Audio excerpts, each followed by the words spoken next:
Hey guys, tonight we're peeling back the silk curtain of legend and stepping into the muddy, calloused, occasionally embarrassing world of the samurai. Imagine moonlight on lacquered armor, the shimmer of a kataна's blade, the hush before an elegant duel. You feel cool already, right? Hold on to that, because in the next breath, you're going to find yourself elbow deep in horse manure, scrubbing your master's stirrups with a clump of damp rice straw. You see, being a samurai didn't always mean honor, glory, or even basic sword privileges. And tonight, you're going to live that truth firsthand. You probably won't survive this, not because of a rival's blade, but because your noble lord forgot to send the winter rice allotment again and your stomach's been chewing itself since noon. So, before you get comfortable, take a moment to like the video and subscribe, but only if you genuinely enjoy what I do here. And hey, drop your location and the local time in the comments. Always fun to see who else is curled up for a late night listen. Now, dim the lights, maybe turn on a fan for that soft background hum, and let's ease into tonight's journey together. You're 13 years old and your back already hurts. That's because you've been hauling buckets of freezing water across your lord's courtyard since dawn. You're an assistant to a samurai, not a warrior yet, not even a page, just a scrawny helper who gets barked at a lot and slapped when someone else's armor rusts. The armor, by the way, smells like fermented onions. Not from battle, but because no one washed it after the last ceremonial parade and the lining soaked up 2 full summers of sweat and noodle broth. You know this intimately because it's your job to clean it. Except you don't have soap. Just water, time, and judgmental onlookers. See, in the 12th century, samurai weren't all elite warriors galloping through poetry-filled cherry blossom dreams. They were part of a rising military class, but just barely. Most of them had to climb up through servitude, training, and a whole lot of groveling. And even once you earned your 2 swords and got to wear your hair in a dignified topknot, your daily life was more rice counting and errand running than monster slaying. Still, the dream lives in your heart. You practice your sword kata under the moonlight with a branch you carved yourself. You whisper lines from the Heike Monogatari, imagining the moment someone finally hands you a real blade and tells you to protect something, anything. Except, this morning, you got assigned to cleaning the communal latrines instead. And no one protects a latrine. Your master isn't unkind, but he's not heroic either. His middle tier, owns a few acres of rice land, and married well. His biggest claim to fame is not dying during that brief skirmish over a bridge near Kyoto last spring. He keeps his helmet on display in the entryway, and everyone is very politely pretending it wasn't dented by a thrown rock from a peasant. You watch him train occasionally, more grunting and wheezing than slicing, and you wonder, is this what you're working toward? The other servants gossip when they think you're not listening. They say the neighboring samurai beat his wife. That he drinks too much and tried to sell part of his estate to gamblers from Osaka. That's the thing, samurai were human. Flawed. Not cartoons. And the society around them was just as messy, political, and full of backroom deals as any medieval court. Historians still argue whether the samurai class was truly formed from warrior merit or if most of them just inherited titles and bribed the right monk at the right time. But back to you. You're finally allowed to join a practice session with the other boys. You don't get a bokken, that's a wooden training sword, you get a stick from a mulberry tree. You get knocked over twice in the first 5 minutes and once you trip on your own robe. Everyone laughs. You get dirt in your teeth. Later that evening, you apply ash to a shallow cut and sit silently during dinner, trying not to cry. Your hands sting, your pride aches, and your rice is cold. This is the path of the warrior, right? But there's this one older servant, Hajime-san. He used to be a retainer before his master was executed for fraud. Hajime sharpens your stick into something vaguely sword-shaped and mutters, "You want to survive? Learn patience. Then learn how to run." Another night, as you sweep out the armory, you find a sheathed tanto behind a loose plank. You gasp, an actual weapon. You unsheath it slowly, reverently, imagining yourself in a battle. Then the dust makes you sneeze and you accidentally slice your thumb. It bleeds everywhere. You panic. You hide the blade and your shame. But you remember the weight of it. There's something holy about holding a real weapon. Not because it's glamorous, but because it's terrifying. The next morning, you're assigned to follow the Lord's teenage son. He's 4 years older, deeply arrogant, and absolutely obsessed with archery. You carry his quiver, pick up his arrows, and get blamed when his aim is off. He calls you dung boy. You try not to stab him with a thumbtack. In the margins of your exhaustion, you notice things. How the elder samurai favor spears in actual patrols. How they wince getting off horses. How no one wants to go north, where the mountain roads are full of bandits who don't respect anybody's fancy crest. Quirky tidbit of the night? One of the local samurai you glimpse during a visit to the capital wears a good luck charm in the shape of a pickled plum, sewn into his underrobe. Apparently, it keeps away evil spirits and bad digestion. That evening, you fall asleep near the brazier, dreaming of plum charms and rusting helmets. Somewhere in the castle, a cat knocks over a tea tray and your dreams shift. Suddenly you are fighting a shadow, but the shadow is your own reflection in a poorly polished breastplate. Here's the sleepy truth slipping in now: you're on the lowest rung of a class that's still defining itself. The stories they'll tell about you centuries from now? They are still fiction. Right now, your life is sweat, grit, and aching knees. No one's writing ballads about armor polishers. Yet. But maybe one day they will. Maybe one day they'll forget how clumsy you were. Maybe they'll call you a warrior. And never mention the latrines. You finally make it through your first full season without being demoted back to dung sweeping duty. Congratulations, you're now a junior retainer, which sounds fancy, but really just means you've been promoted from scrubbing boots to running errands in town while wearing boots. Progress. Here's the catch: being a samurai doesn't mean you fight every day. It doesn't even mean you fight most days. In fact, in the peacetime gaps between civil wars, and those gaps could stretch decades, your life is shockingly domestic. You wake up before sunrise, because samurai are supposed to be disciplined, and your lord really likes to make a show of it. After washing your face with icy river water and performing a half-hearted bow to the ancestral altar, you help inventory the estate storehouse. This week's top concern? Spoiled millet. Last week? Someone miscounted the chickens.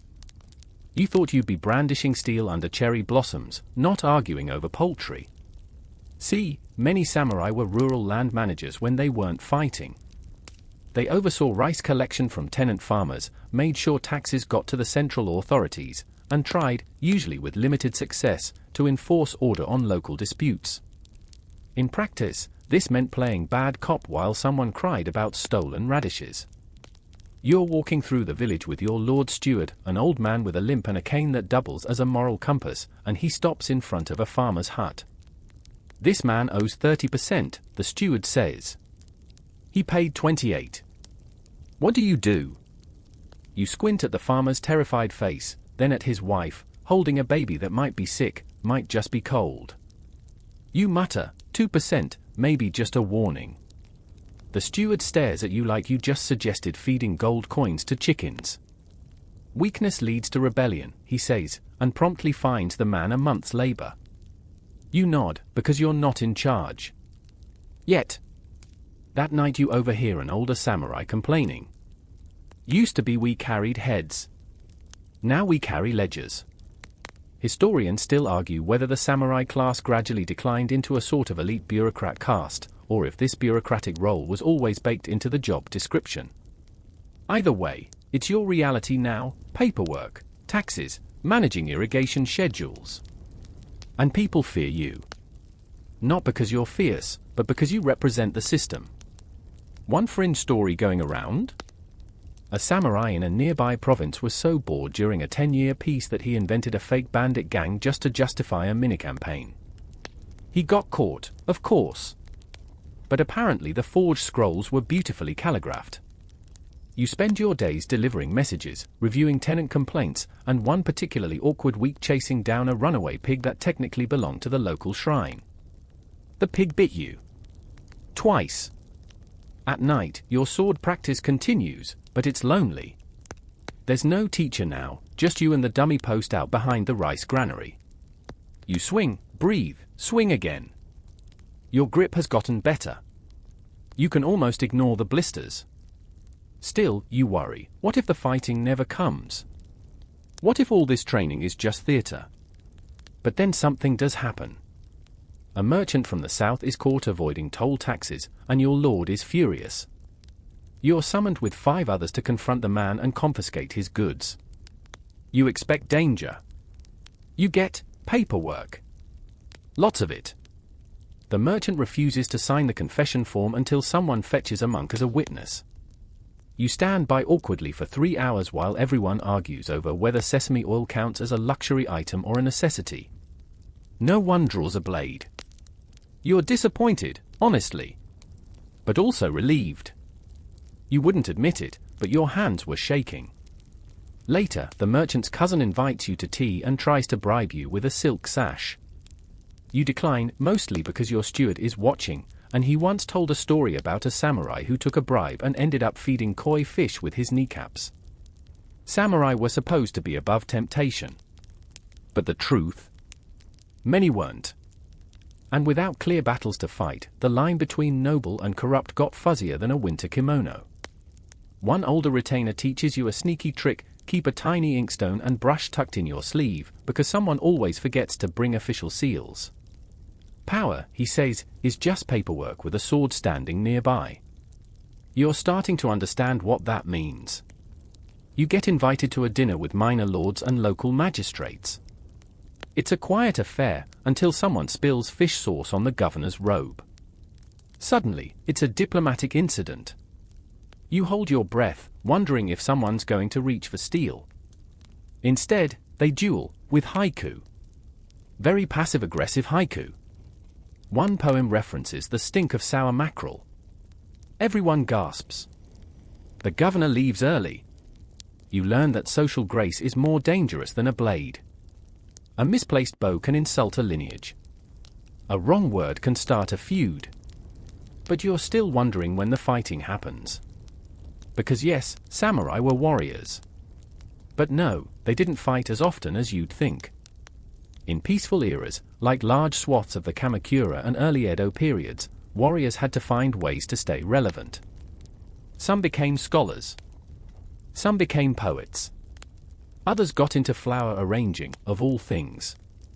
Nothing says fierce warrior like a perfectly balanced ikebana display. There's this one eccentric samurai a few provinces over who's rumored to train in full armor, while performing tea ceremonies. No one knows if it's satire or not. Back in your village, your daily routine becomes almost comforting. You start appreciating the rhythm, rice counts, morning patrols, practicing calligraphy by lantern light. You're learning that being a samurai isn't just about strength, it's about status, stability, and sometimes staying out of trouble. You still polish your sword every night. Not because you expect to use it, but because it's the one part of this life that still feels like the dream. One evening, during a festival, a drunk farmer challenges you to a wrestling match. You laugh, wave him off. He doesn't take the hint. You try to walk away. He lunges. You grab his wrist, twist gently, guide him to the ground. He yelps. The crowd claps. Someone offers you sweet rice cakes. No blood. No battle cries. But for once, you feel like a real protector. And that's the thing no one tells you: sometimes being a samurai means not fighting. Sometimes it's restraint, diplomacy, and knowing when to turn a blind eye to a stolen pig. You lie down at night with aching shoulders but a quiet heart. Maybe you didn't draw steel. But maybe you did your job. The first time you see a real battlefield, it's not what you imagined. There are no soaring speeches, no cinematic charge, no flags billowing in slow motion against a heroic sky. It smells like burnt rice husks, blood, and something far worse: fear. Old, wet, seeping fear that's soaked into the earth and refuses to leave. You're not even fighting yet. You're just delivering a message. Your lord has been summoned to join a coalition campaign against a rebellious province 2 days' ride to the west. It's not an all-out war, more like a very aggressive correctional visit. You, being one of the more literate juniors, are chosen to ride ahead with a scroll tucked in your sleeve and your panic stuffed deep down under your ribs. You get your first taste of armor that morning. It's not the glossy black lacquered kind from storybooks. It's chipped, smells like mothballs, and is missing one shoulder plate. Your helmet wobbles slightly when you walk. Your horse is old. You are not reassured. Still, the march feels exciting at first. Your fellow retainers joke about heroism, compare weapon polish, and sing slightly off-key riding songs about sake, women, and why the best warriors always die too young. You try not to read into that. The first village you pass is abandoned. Just cold ashes in hearths, broken baskets, and one eerily cheerful child's toy left in the dirt. You keep riding. No one talks for a while. When you finally arrive at the forward camp, the mood is tense. Half the men are sick from bad water. The other half are trying to keep the sick ones from drinking more of it. You deliver your scroll to a tired-looking officer who thanks you with a grunt and promptly forgets you exist. You wander the camp, pretending you have business. You see something you've never seen before, an execution. A samurai who struck his commanding officer is being made an example of.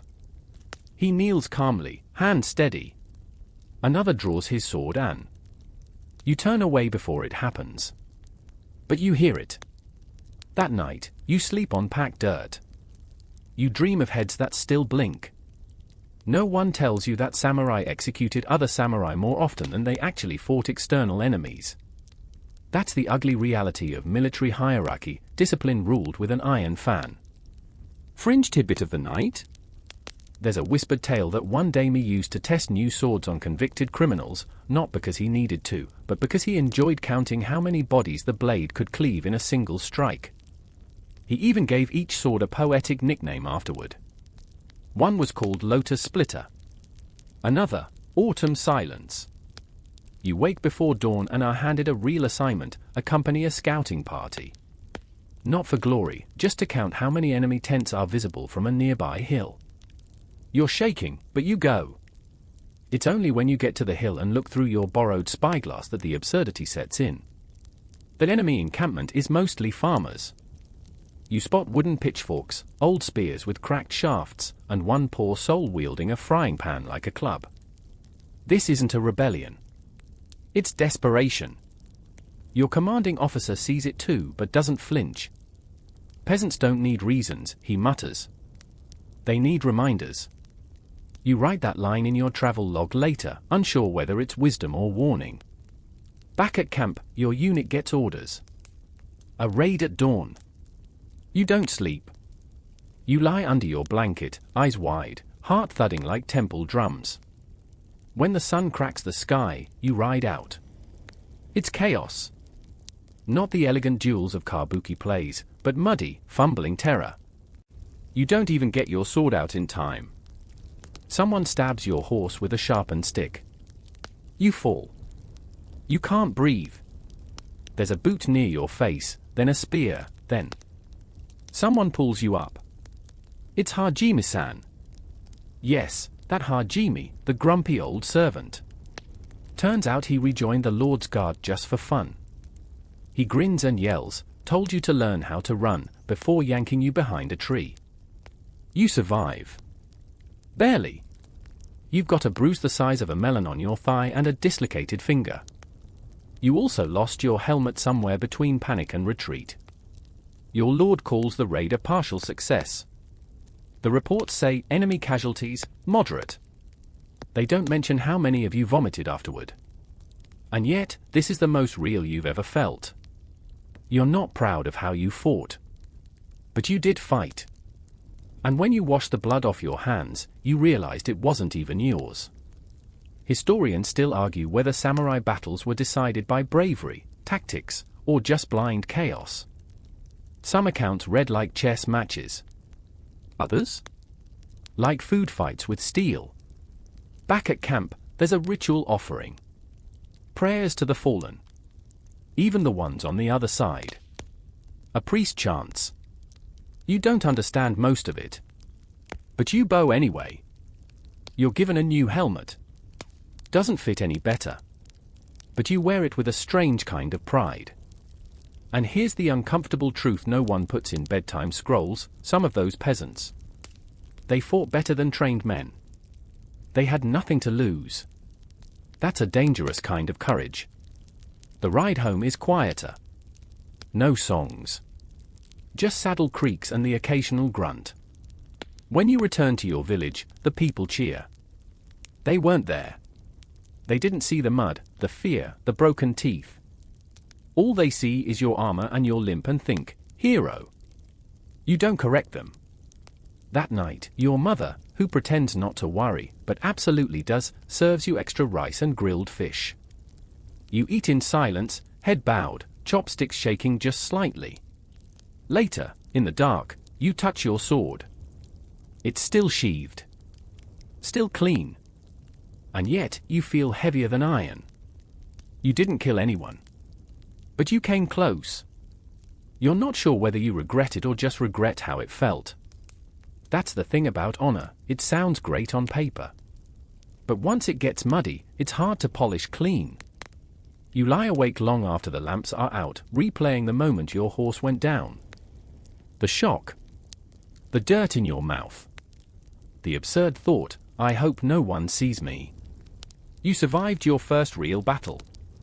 But it wasn't glorious. It was honest. You wake up the next morning expecting nightmares, screams, blood, maybe even a ghostly frying pan. Instead, you feel numb. Your limbs are sore, your armor still smells like damp moss and regret, and your left foot has a weird cramp that refuses to go away. But what's truly strange? Everyone treats you differently now. You walk through the village and people bow a little deeper. The younger boys ask to see your sword. The innkeeper's daughter gives you extra pickled plums with your rice and then blushes when you thank her. You're not sure if it's respect or pity. Either way, you'll take the plums. Back at the estate, your lord hosts a small banquet to honor the valiant service of his men. You sit at the end of the room near the door, still low-ranking, but they pour you sake just the same. It's bitter. You like it. The older samurai laugh, tell exaggerated stories of the skirmish. One says he cut down 3 rebels with a single stroke. Another claims he caught an arrow in midair. You're 90% sure both were hiding behind the supply cart when things got messy. You don't speak much. Instead, you wonder what happens next. You assume now that you've proved yourself, you'll be doing more battles, right? Wrong. Your next assignment? Horse stable duty. Turns out everyone rotates through the boring stuff, no matter how many bruises they've earned. You scoop manure for 2 weeks. No poetic metaphors there, just hay, hoof kicks, and the occasional horse that thinks your sleeve is food. And so begins your slow education in the daily absurdities of being a samurai in peacetime, again. See, the real kicker? That skirmish you barely survived? It wasn't even considered a proper war. Just a territorial dispute. The government scrolls barely mention it.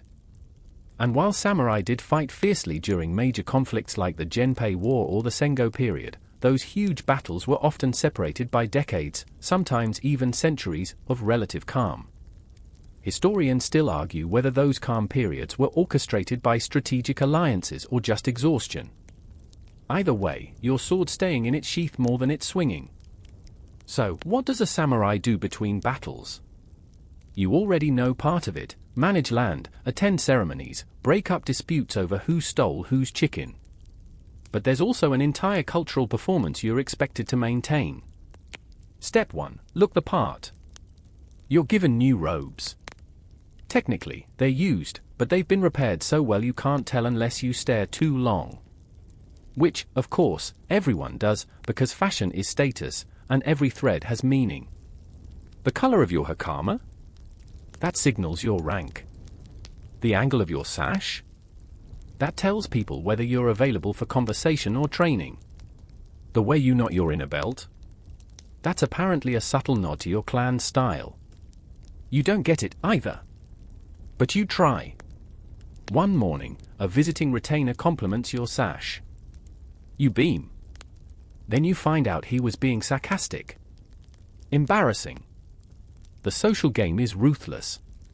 You attend poetry readings. Yes, poetry. You sit in a circle with other samurai as one recites a verse about the melancholy sigh of falling leaves. A guy next to you actually cries. Or maybe he has allergies. You're too afraid to ask. Your turn comes. You recite a haiku about wet boots. Everyone stares. Someone coughs. You pretend it was ironic. Then there's tea ceremony training. And if you're picturing a gentle pour and sip situation, please sit down. This is a martial art in disguise. Every move, from folding the cloth to turning the cup, has rules. You mess up the order of steps once and the instructor scolds you with the same intensity she probably used when training ninja assassins. Fringe tidbit? One real samurai warlord, Oda Nobunaga, used tea ceremonies as a form of political chess, inviting enemies to sit and sip while secretly evaluating their loyalty based on how they handled the tea scoop. Imagine deciding who lives or dies based on how someone flips a bamboo whisk. You now live in a world where the angle of a tea ladle can ruin your career. You start to miss manure duty. But slowly, strangely, you begin to understand the point. All this, tea, poetry, robe folding, it's about discipline. Control. Mastery over the self. Because if you can stay calm while reciting a poem about plum blossoms as your rival glares daggers across the mat, maybe you can stay calm in battle too. That's the theory, anyway. Still, some days you wonder if it's all just performance. There's a samurai in the next district who reportedly commissioned a portrait of himself every year, with slightly more exaggerated muscles each time. By year 10, he looked like a mythical demon. He died in bed from indigestion. His last portrait? He was holding a flaming sword atop a pile of dragons. No one questions the painting. You're learning that the image of a samurai can be more powerful than the reality. And in a society built on layers of ceremony and status, how you appear often outweighs what you actually do. One night, at a clan dinner, a drunken guest mocks a rival house's calligraphy style. Everyone gasps. The insult isn't to the handwriting. It's to the lineage. You watch as two senior samurai step outside, exchange ritual bows, and settle the matter with a single draw. It's quick. Controlled. Beautiful. You're both horrified and weirdly impressed. You start practicing your own draw more carefully. Even if most of your fights will be with ink, not steel. Historians debate whether the increasing importance of etiquette and aesthetics made the samurai softer or simply redirected their violence into more socially acceptable forms. After all, a poorly performed no play could end in actual bloodshed if the wrong person felt dishonored. And there's the unspoken truth: samurai culture had as many traps as a battlefield. A wrong word. A misplaced poem. An unrefined tea stir. These could all mark you as uncultured, unfit, unworthy. So you practice. You learn to fold robes without creases, to write poems about frogs that sound profound, and to smile politely while someone insults your swordsmanship with a bow so deep it scrapes the floor. You're exhausted, not from training, but from pretending. But you also feel sharper. Like a blade that's been honed, not for slashing, but for glinting just right in the light. You lie in bed that night, staring at the ceiling. Your sword rests nearby. Still clean. Still unused. But your ink brush is worn down. Your tea whisk is fraying. And your poems are getting better. Maybe being a samurai isn't about fighting after all. Maybe it's about keeping up the performance so well that no one ever has to draw a sword. And maybe, just maybe, that's the real skill. Your feet are sore from kneeling. Not walking, kneeling. It turns out the quiet pain of samurai life doesn't always come from battle or training, but from ceremony after ceremony, each more elaborate than the last. This week? A wedding. Your lord's cousin is marrying into another clan. It's a big deal, politically and socially. You're not invited as a guest, of course, you're barely more than glorified staff. Your job is to stand perfectly still in a corridor for 6 hours, holding a ceremonial fan you're not allowed to open. 6 hours. Standing. No bathroom breaks. You try to focus on your breathing like the meditation instructors taught. You wonder how many political alliances were forged by constipated samurai too afraid to ask for a break. Probably a lot. Still, the wedding is grand. There's music played on instruments so delicate they look like they'd shatter in the rain. The bride's kimono has a crane motif stitched in actual silver thread. She glides down the walkway like a ghost rehearsed it. Everyone says she looks elegant. You catch a glimpse of her eyes as she passes. She looks like a rabbit on a frozen pond. The groom? He's 15. Here's where the glamour peels back. You realize something: samurai marriages weren't always about love, or even compatibility. They were contracts. Clan survival strategies. I do too often meant we've agreed not to kill each other this season. Historians still argue whether noble women had real power or were just pawns in male-dominated games. The truth is probably somewhere in between. Some wives held estates and even commanded troops. Others were married off, shipped out, and never heard from again. You don't envy either role. But you do wonder, if you ever get married, will it be your choice? Doubtful. Back at the estate, your superior lectures you for holding the fan slightly too low. He says it made the family look weak. You want to argue, but instead you bow and say, "I'll do better." Later, you do the math. How many future military campaigns will hinge on how high someone holds a fan? Too many. Another week, another festival. This one celebrates the local harvest deity. There's dancing, drinking, and a surprising amount of turnip-themed poetry. You're assigned crowd control, which mostly involves politely stopping drunk farmers from hugging the shrine statue. The real twist? You enjoy it. There's something about watching villagers laugh, eat roasted chestnuts, and cheer for clumsy kids in lion costumes that makes you feel, dare you say it, happy. Then you spot him. A monk. His old, thin, looks like a bundle of broomsticks in a robe. But he walks with that same stillness you've seen in high-ranking samurai, the kind of calm that could slice stone. He's reciting something. Not scripture. A poem. His voice floats over the crowd like incense. A warrior's blade. Is sharpest not in battle, but in restraint. People clap. You blink. Later, you approach him. "That was beautiful," you say. He nods. More painful to live than to write. He walks away, sipping rice wine from a chipped bowl. You write that poem down when you get home. You don't know why it makes you feel hollow, but it does. Over time, you start noticing a strange pattern. The more peaceful the day, the more brutal the expectations. You're assigned to help a senior retainer, Jiro-san, organize the clan's army inventory. It sounds like grunt work. But you quickly realize it's actually a trust test. You're handling weapons worth more than your family's entire rice yield. Jiro-san has one bad eye and a temper that curdles milk. But he teaches you something invaluable. He shows you a sword. Not fancy. No golden hilt or dragon engraving. Just clean steel, perfectly balanced. This, he says, is a weapon for someone who plans not to use it. You raise an eyebrow. He chuckles. A bad samurai sharpens his sword for killing. A good one sharpens it for not killing, and just being scary enough that no one makes him. Quirky tidbit? Some samurai paid artisans to deliberately scuff their swords to look like they'd been through dozens of battles, even if they hadn't. Warrior chic, you might call it. Appearances again.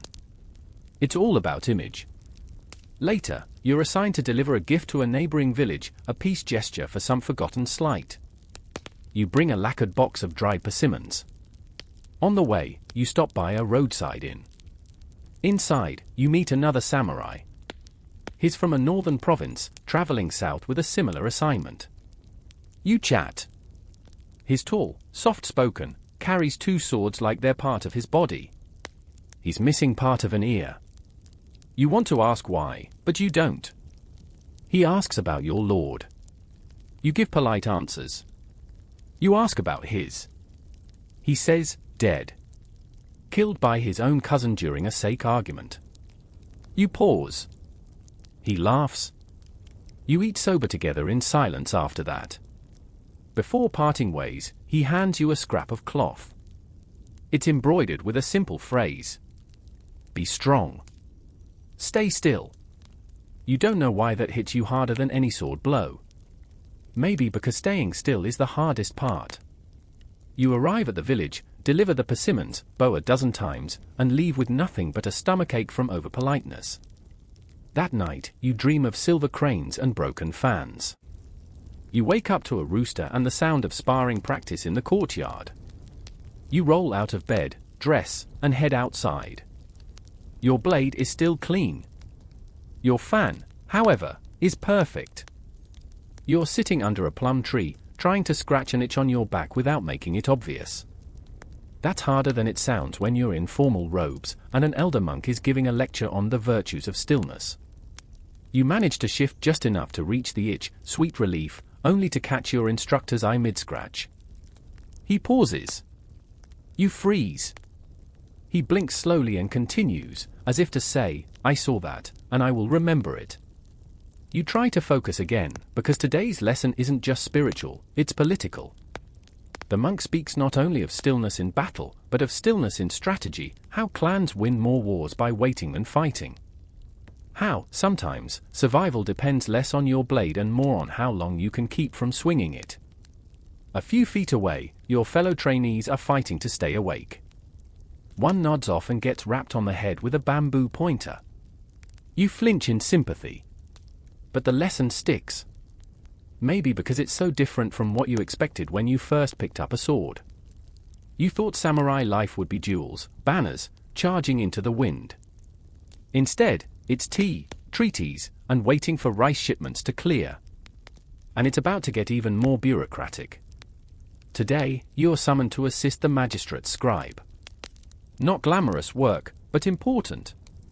You follow the scent of ink and parchment down a hallway so narrow it scrapes your elbows, and find yourself in a room packed with scrolls.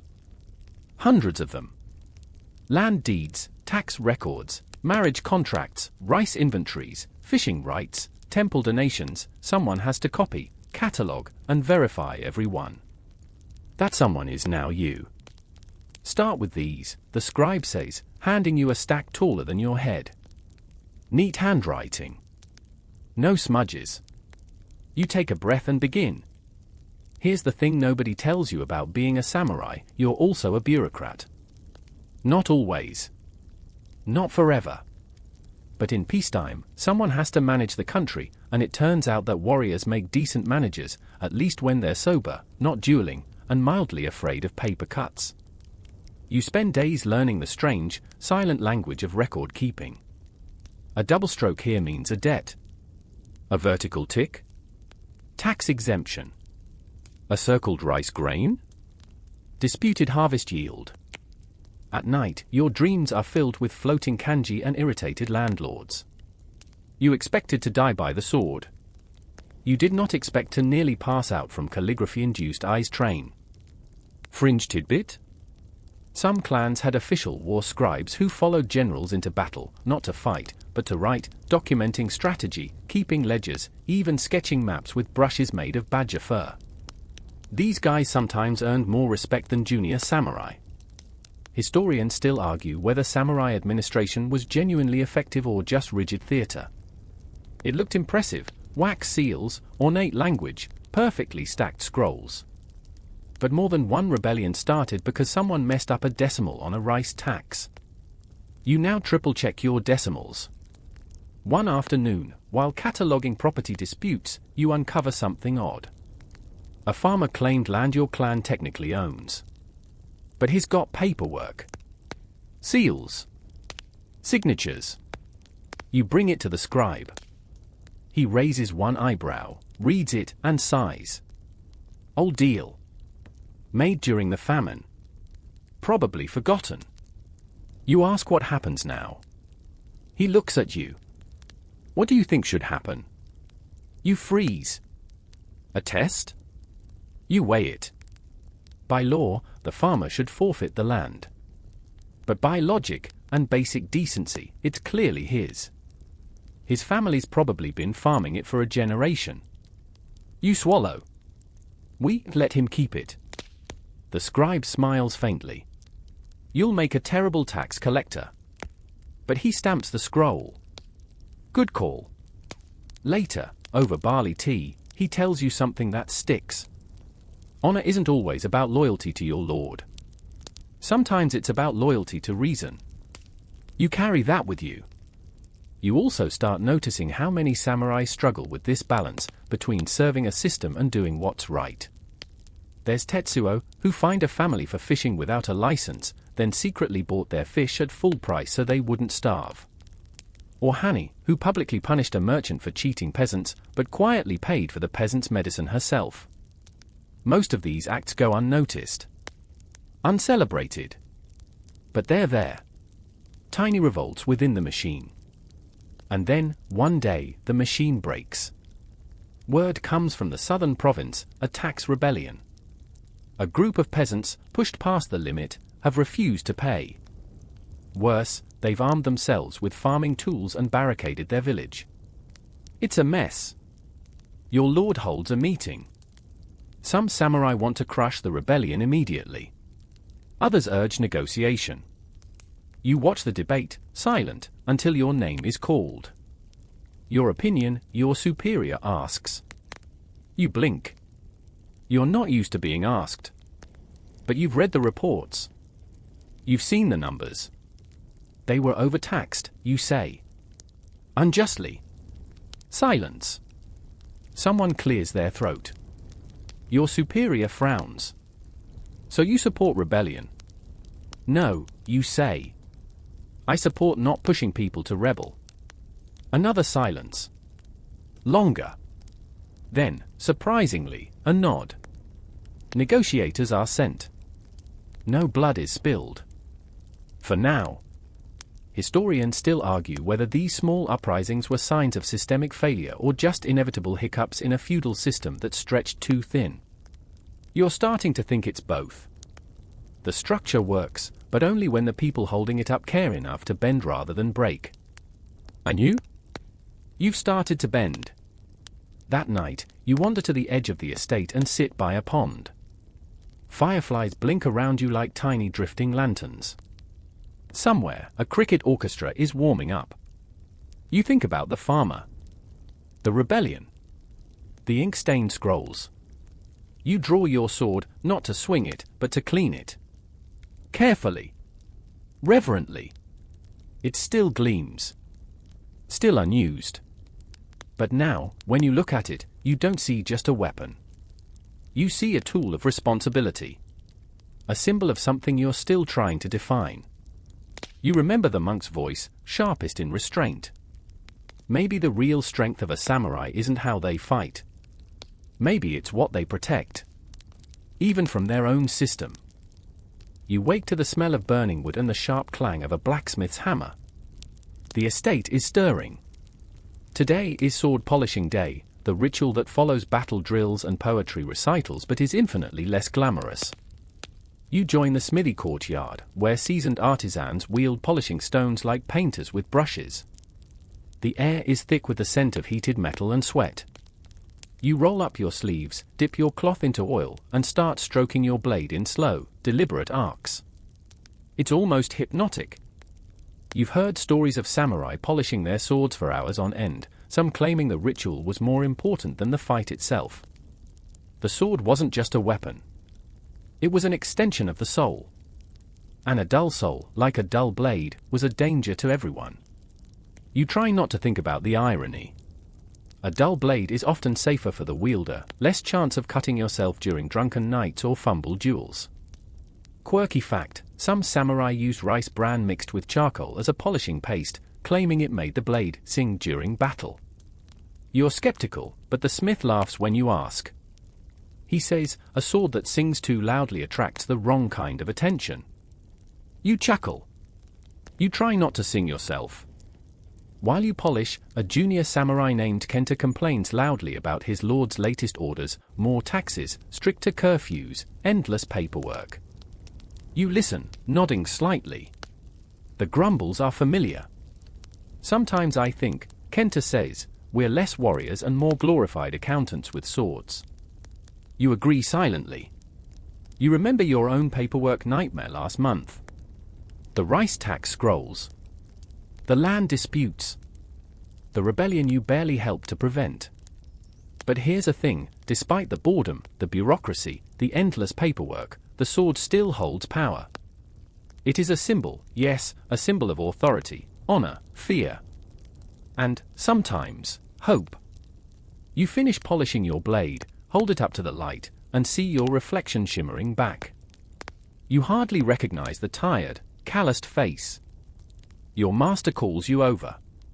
Come, he says, voice gruff but approving. You kneel beside him as he inspects your work. Good, he says. But your strokes are uneven. Control your hand like you control your temper. You bow and promise to improve. Suddenly, a messenger arrives, breathless, bearing news from the capital. An edict has arrived.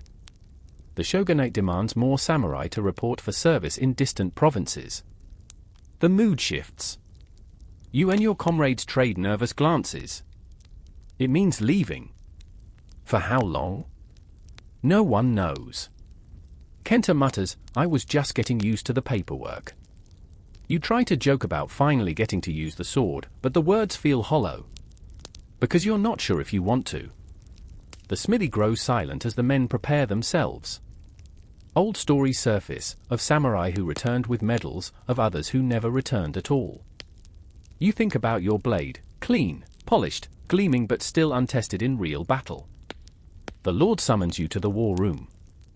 Maps litter the table, dotted with miniature banners. The War Council debates logistics, alliances, and strategies with the same calm intensity as monks chanting sutras. You listen. Historians still argue whether samurai warfare was strategic genius or just ritualized chaos dressed in armor. You're leaning toward the latter. A plan emerges: you will travel to a mountain province rumored to be harboring bandits and rebels. Your orders are clear: restore order, protect villages, and report back. You glance around at your fellow samurai, their faces a mix of fear, excitement, and resignation. You feel all three. On the road, the landscape shifts dramatically. Lush fields give way to steep cliffs, dark forests, and narrow paths where a single misstep means death. You learn quickly that fighting in these mountains isn't like the open plains you trained on. Ambushes, traps, and guerrilla tactics are common. Your training feels inadequate. One evening, while resting by a fire, an old soldier shares stories. He tells you about the shadow samurai, rogue warriors who abandon codes and lords, turning bandit or mercenary. They fight without honor, he says grimly. But they survive longer. You wonder what survival means when honor is stripped away. You spend days patrolling, meeting wary villagers who trust you as much as the bandits. You start questioning your mission. Is order worth enforcing if it means crushing those who resist? You recall the monk's poem, a warrior's blade is sharpest not in battle but in restraint. You try to restrain your growing doubts. At night, you dream of your polished sword singing softly under moonlight. You wake with a start. Your patrol is ambushed. The fight is brief and brutal. You don't want to describe the wounds, more embarrassment than anything else. You're shaken but alive. After the skirmish, you sit by a stream, rinsing blood and dirt from your hands. You think about the shadow samurai again. You realize you don't want to become one. Not yet. You want to find a way to serve with honor, even if it means standing still in the storm. The mountain wind whispers secrets as you sharpen your blade once more. The morning air is crisp, carrying the scent of pine and damp earth as you trudge deeper into the mountain village. Your footsteps crunch on the gravel path lined with moss-covered stones, and somewhere nearby, a bell chimes softly, an ancient rhythm marking the start of a new day. It feels oddly peaceful, a sharp contrast to the tension simmering beneath the surface of this remote settlement. You've come with orders: enforce your lord's rule, stamp out dissent, and collect overdue taxes. But the villagers, weather-beaten faces, hardened hands, greet you with wary eyes and barely concealed resentment. This isn't your polished court back home. This is a place where life is tougher and trust is harder earned. As you stand before the village council, a group of elders draped in faded robes, you try to present your case diplomatically. They counter with pleas about harsh winters and poor harvests. You listen, aware that your rigid training doesn't equip you for negotiation, especially with those who live by the land rather than by the sword. Historians still argue whether samurai were primarily warriors or administrators, and here, you see the truth tangled in mud and mountain fog. You are both, and often neither. After the meeting, you wander the village, absorbing the gritty reality. Children play barefoot, dogs bark at your approach, and smoke curls from chimneys. Life goes on, stubbornly defiant. At the local inn, you meet a woman named Seo, a sharp-eyed, quick-witted herbalist who carries herself with the quiet confidence of someone who survived more winters than you've had training sessions. She warns you gently about the consequences of pressing too hard on the villagers. Mercy is a strength few understand, she says, handing you a cup of bitter tea that burns your throat in the best possible way. You nod, secretly grateful for her candor. That night, as you rest under your thin blanket, the village is rocked by a sudden scream. You rush outside to find a skirmish between a group of disgruntled farmers and your own men. The farmers wield pitchforks and sickles, desperate and angry. Your heart pounds. You want to raise your sword, to restore order with force, but something holds you back. Instead, you step between them, hands raised. Enough, you say softly, voice carrying the weight of your training and the uncertainty of your conscience. The crowd parts. Silence falls. You negotiate, calling for calm, promising to relay their grievances. It feels like walking a tightrope over a pit of vipers. Back at camp, you ponder your position. The samurai ideal you were taught, unwavering loyalty, fearless combat, absolute obedience, clashes with the messy, human reality of governance. A quirky tidbit: some samurai practice tea ceremonies not just as a form of art, but as a subtle political tool, an opportunity to build alliances, display power, or smooth over conflicts. You're beginning to see why. The next day brings a letter from your lord, a terse reminder to prioritize tax collection above all. Your stomach knots. You find yourself caught between duty and empathy, a living paradox clad in armor. Later, you overhear villagers whispering about the mountain fox, a mysterious figure rumored to lead resistance against samurai oppression. Stories vary: some say a former samurai gone rogue, others claim a cunning peasant with a silver tongue. You wonder, is the mountain fox a threat or a hero? Historians still debate whether such figures were real or myth, symbols of hope or fear. In this village, the line blurs. As days pass, you engage more with the villagers, learning their stories, tales of famine, lost sons, and shattered dreams. You start questioning the very foundation of the samurai code that demands loyalty to a lord often blind to these struggles. One evening, Seo invites you to a hidden grove where fireflies dance like stars fallen to earth. She speaks of balance, between strength and compassion, duty and justice. You can't protect with a sword alone, she says. Sometimes, you must protect with your heart. You realize that the real battle is not with enemies wielding weapons, but with the ideals you've been taught since childhood. As you lie awake that night, the whispers of the mountain wind carry a single truth: being a samurai isn't just about how you fight, but why. You clutch your sword, feeling its cold weight. The journey ahead is uncertain, but one thing is clear: your path won't be the one you expected. You awake to the cold dawn light filtering through paper screens, the distant crow of a rooster slicing through the stillness. Today, you realize, isn't just another day in the mountains, it's the day you step into the tangled web of politics and power that lies beneath the surface of samurai life. No more drills or polished swords, now you must navigate loyalties, betrayals, and shifting alliances as deftly as any battlefield maneuver. You're summoned to a council meeting that feels less like governance and more like a chess game played by people who don't blink. Lords, retainers, and advisors cluster around a low wooden table, their faces shadows in the flickering candlelight. The air is thick with tension and the scent of ink and tobacco. The topic: how to deal with the rising unrest in the provinces without spilling too much blood or losing face. One lord argues for a show of force, claiming that strength respects no hesitation. Another counters that harsh crackdowns only fuel rebellion, suggesting instead that concessions and diplomacy will buy time. You listen, fascinated and uneasy. The debate reminds you of that old saying you heard back at the estate: the sharpest blade cuts both ways. It's a metaphor, of course, but also a reality. In the samurai code, loyalty to one's lord was paramount. But when lords themselves act with cruelty or greed, the samurai's honor becomes a knot impossible to untangle.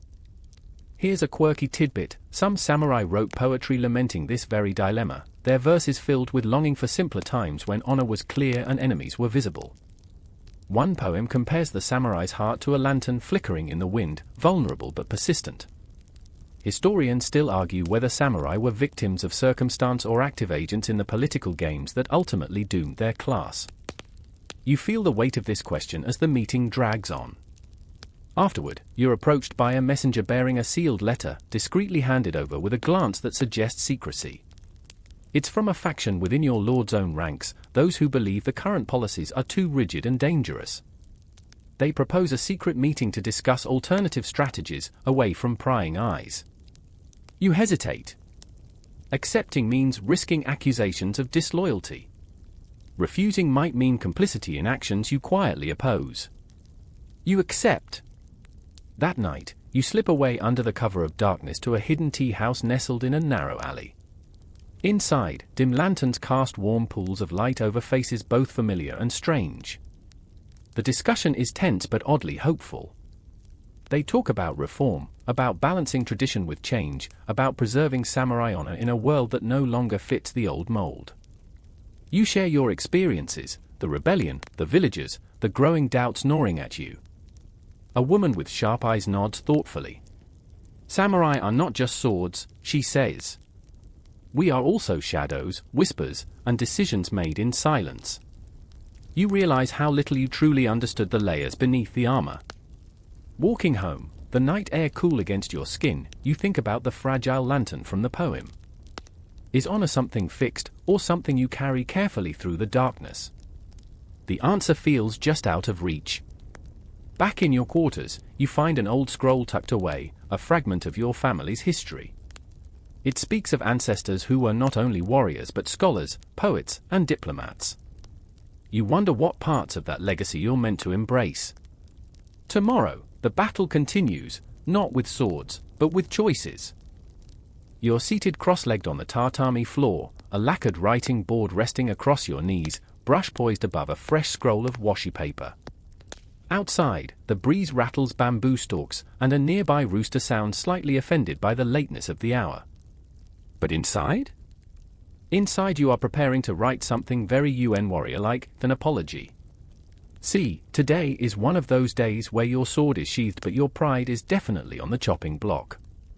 You've just returned from a hearing with your domain's local magistrate, a rotund official with a fan he flicks open every time someone tries to defend themselves. It's a habit, like punctuation. Unfortunately, your cousin, a minor samurai under your recommendation, got into a drunken brawl with a merchant's son. No one died, but someone's eye socket did lose the fight. So now you must do the most dishonorable of things, write a formal letter admitting fault and seeking peace. Not just for the sake of your cousin, but for your own reputation. You dip your brush into the inkstone with a resigned sigh.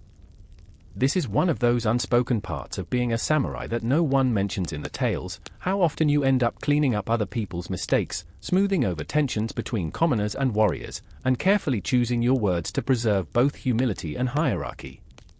As your brush flows across the page, you remember an odd tidbit from your tutor years ago. In the Tokugawa period, some samurai were more known for their exquisite calligraphy than their swordsmanship. In fact, entire volumes of poetry and personal reflections by high-ranking samurai have survived, many of them written while sitting exactly as you are now, likely also nursing a stress headache. You pause, rub your temple, and look around your modest study.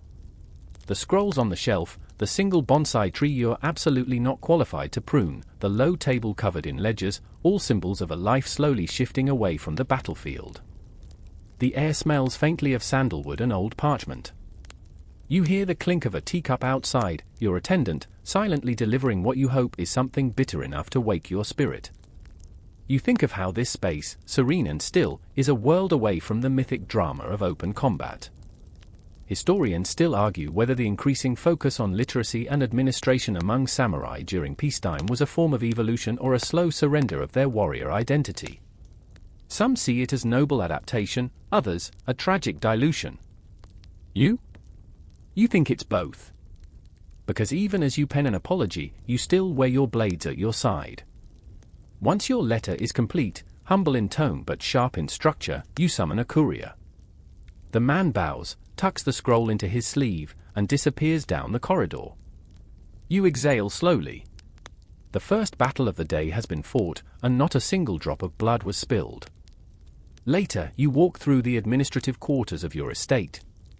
You pass accountants balancing harvest quotas and envoys drafting correspondence to neighboring lords. This is the machinery that keeps the domain running, and you are one of its carefully polished gears. You're expected to sign off on tax reports, approve rice allotments, and occasionally intervene when two village heads start throwing mud over land boundaries. You chuckle when you recall last month's dispute, two farmers dueling over the placement of a fence with bamboo poles. It was like watching a theater performance directed by toddlers. Still, these matters are no joke. One miscalculated rice distribution, and you could have a revolt on your hands. Not the glorious sword-clashing kind, no, more the burn down your granaries at night variety. By afternoon, you're summoned to the governor's hall to discuss drought preparations. Your voice is respected, but not above question. One elder challenges your plan for canal maintenance. You answer patiently, reminding him of last year's flooding. The conversation is civil, strategic, governance as chess, not war. And through it all, you keep your back straight and your tone even. Because while you're not shedding blood today, you're defending something far more fragile, stability. You return home by dusk, the sun casting golden bars across the floorboards. You remove your swords, bow slightly to your own reflection, and feel the fatigue settle in. No cries of battle, no clashing steel. Just brush strokes, discussions, and diplomacy. But you know better than anyone, this kind of day can be more exhausting than any battlefield. And you still have to check on your cousin's condition. As the stars prick through the velvet sky, you sit beneath the eaves of your home, sipping lukewarm tea and watching the night unfold. A firefly drifts lazily by. Somewhere, a temple bell rings. You allow yourself to breathe deeply. Because tomorrow, someone will likely insult someone else's mother, a tax shipment will go missing, and someone will call for you to mediate a pig theft. Samurai life, it's not all sword fights and heroism. Sometimes, it's paperwork and powdered tempers. But oddly, that's where the real fight is now. The rain comes slow and cold this morning, dragging across your shoulder like a tired hand. You pull your cloak tighter and step out into the muddy street, your straw sandals already soaked. You're not on a mission. You're not answering a summons. Today, you're simply observing. Because word has reached your lord that a wandering ronin has taken up residence in the lower quarter, living off scraps, offering sword lessons to bored children, and possibly causing anxiety among the merchant class. That last bit was quoted directly from the mayor's shaky handwriting. You know what's really causing anxiety? The fact that the ronin used to wear your clan's crest. You make your way downhill, past the tea houses and makeshift markets. The town smells of soy and wet canvas. Kids dash through puddles, shrieking in play, while vendors shout half-heartedly from beneath dripping awnings. Then, you spot him. He sits cross-legged under a cheap lean-to made from scrap wood and thatch, sipping from a chipped ceramic cup. His hakama is threadbare, his armor, what little remains of it, patched with mismatched cords and rust blooming along the edges. His hair's long and half-tied, like he started caring and then gave up halfway. He notices you immediately, of course. Even ronin who've been out of service for years still have that hawk's awareness. You nod, and he nods back. No words. Not yet. You walk past. Just enough to show that you aren't there to challenge him. Just enough to let him know you see him.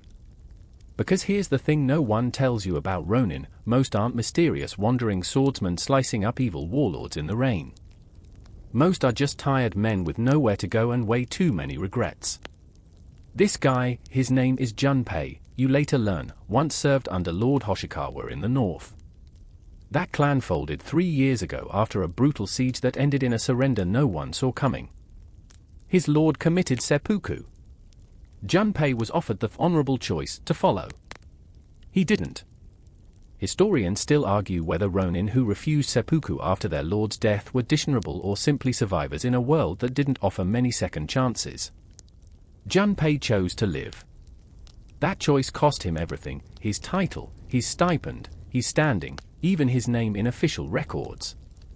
Now he teaches footwork to local boys in exchange for leftover rice and the occasional old blanket. He sleeps on straw, sharpens his sword daily, and hasn't been thanked for anything in years. You speak with him properly the next day. Bring him some barley tea and a small package of pickled radish. He takes the gift with a respectful bow and a trace of amusement in his tired eyes. You ask the polite version of the hard question: what happened? He shrugs. The castle burned. I walked south. You spend most of the afternoon listening to his stories, not just of battles, but of life after them. Getting chased out of villages. Sleeping in barns. Breaking up fights at sake dens just to earn a meal. The way children sometimes run from him when they see the worn Kartana at his side. There's a moment when he chuckles and says, "You know, I once guarded a noble's wedding procession. 30 riders in red armor. We had silk banners and everything. Now I can't even afford to wash my sleeves." You both laugh. Because what else can you do? There's a quirky detail he shares that sticks with you. Some Ronin, he says, wore multiple clan crests on their garments, not to boast, but because they'd served and lost under so many banners, they didn't know who they belonged to anymore. Like a jacket of ghosts. He doesn't wear any crests now. Just silence. You offer him a place, informally.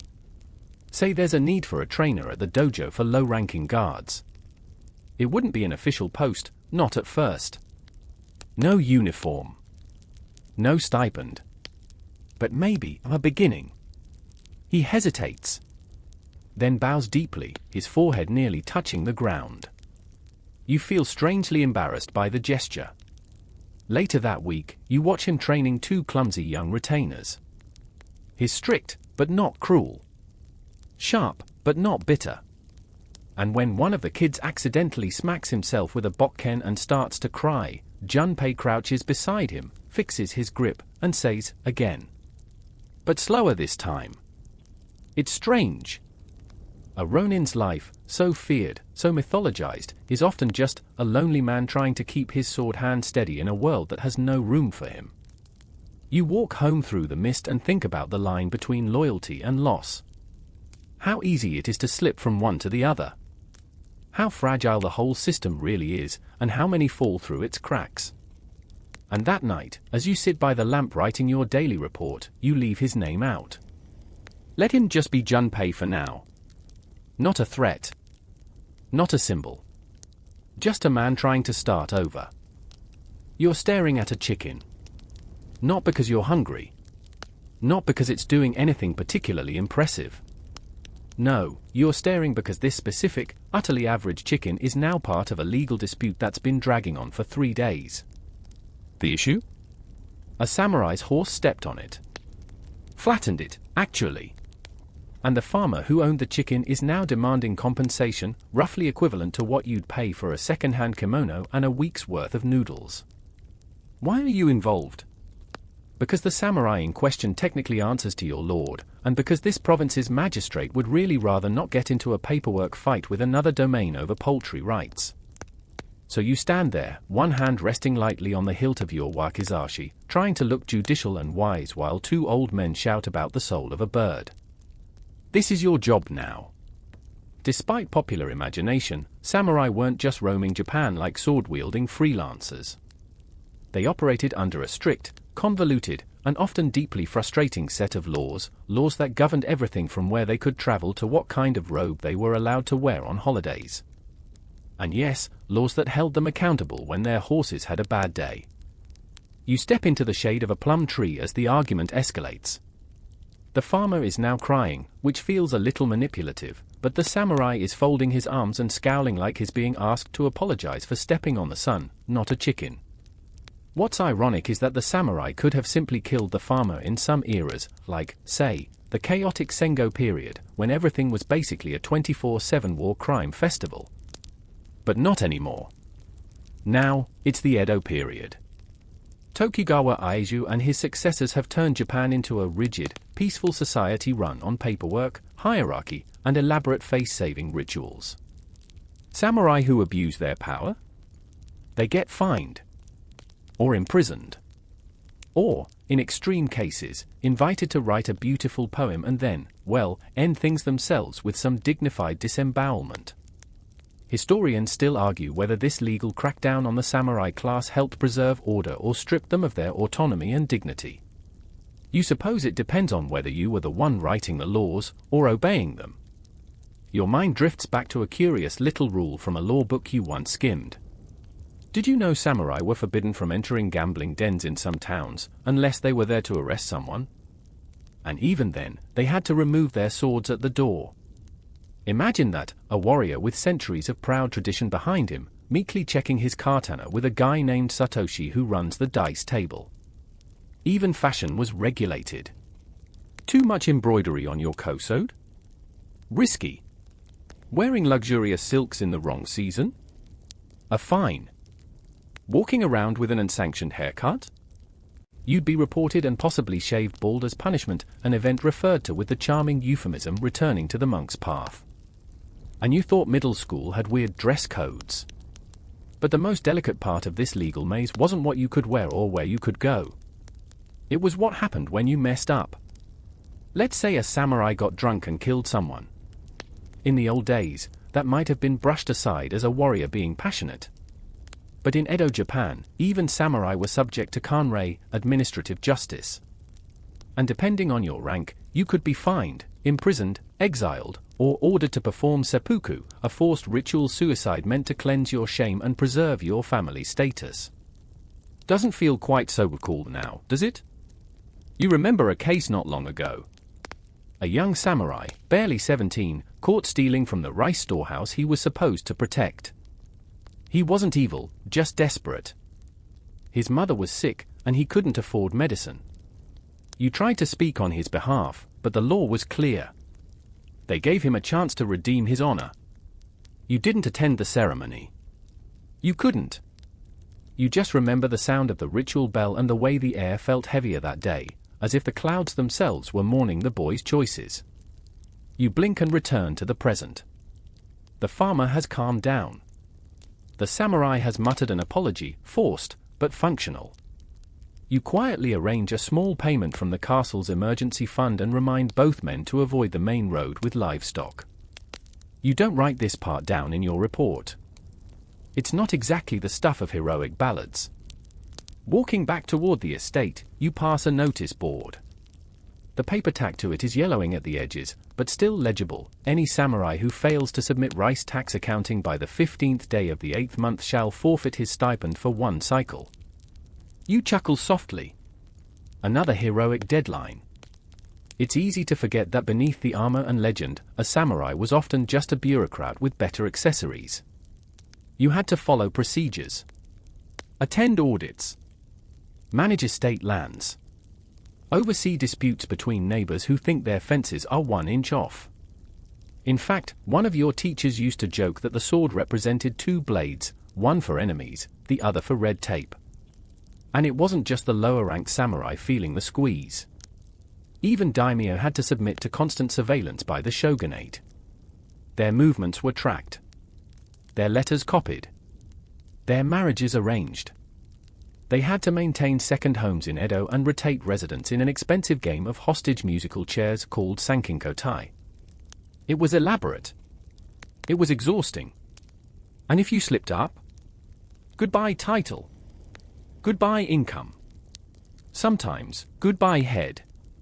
You wonder if the young ones, the fresh recruits polishing their swords and dreaming of glory, realize just how often they'll be stuck in hearings over chicken deaths or measuring fields with disgruntled villagers. You arrive back at the estate just as the sun breaks through the cloud cover.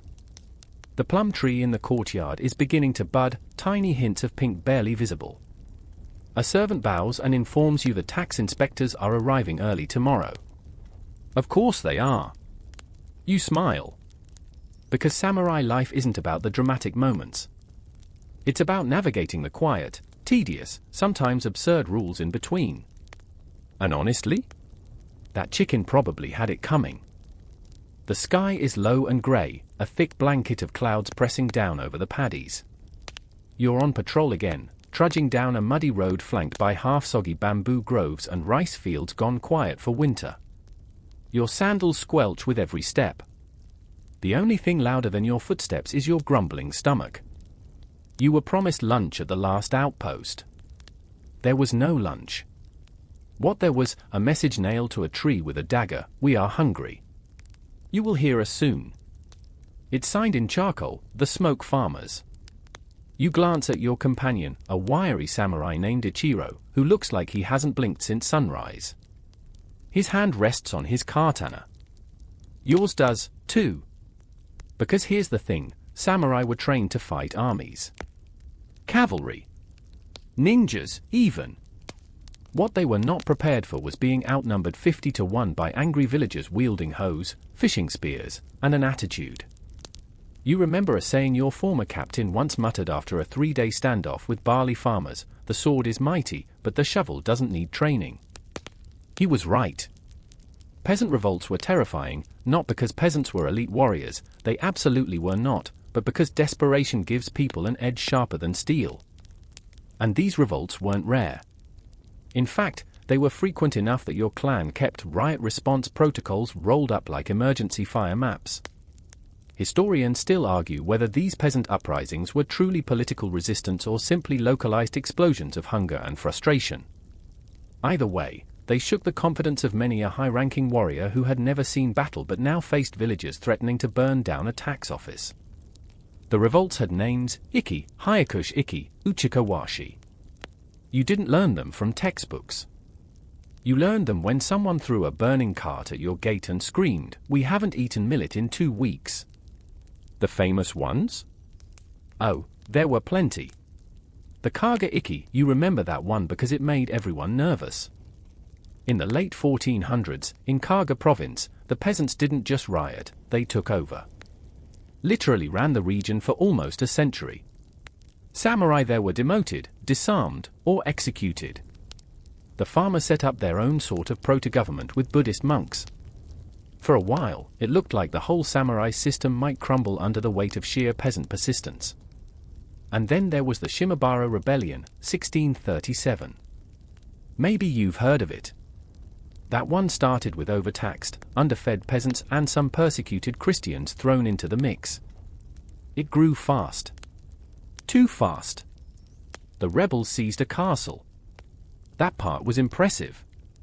And terrifying. The Tokugawa shogunate had to send over 120,000 troops to suppress it. They won, but only after months of fighting and tens of thousands of deaths. You studied it as a young retainer. Your instructor said flatly, "This is what happens when you ignore too many empty rice bowls."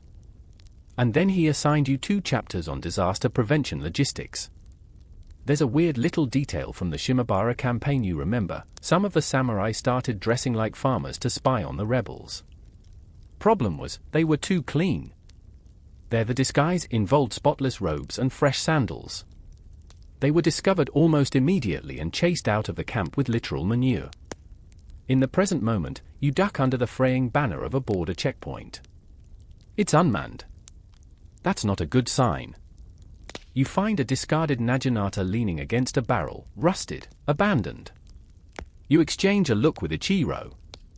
He mutters, "They're gathering again." You both know what that means. It means rice quotas were pushed too far. It means merchants raised prices while wages stayed flat. It means someone whipped out a ledger, added one more column of debt, and expected gratitude. It means things are about to get ugly. You remember the strange psychology of revolts. How farmers would bring icons of village gods into battle. How they'd beat drums made of stretched animal skin, not to intimidate, but to feel bigger, louder than their own fear. You once saw a shrine maiden lead an entire group of villagers into a rice estate shouting blessings and curses in the same breath. They torched the tax records first. That was symbolic. Then they moved to the storehouse. That was survival. Samurai were told to stand tall in these moments. But you know the truth, half of them flinched. The other half negotiated quietly in the shadows, sending rice back to the village just to calm things down. You ask Ichiro if the smoke farmers are armed. He says, probably not. Yet. And then he adds, but hunger arms you quickly. You spend the next few days sleeping lightly, waking often. Listening for drums. Watching plumes of smoke on the horizon. At one point, you find a kid, maybe 12, tossing stones at a tax collector's house. You take him aside and ask gently what he's trying to do. He shrugs. Scare the ghost inside. You want to laugh. But part of you understands.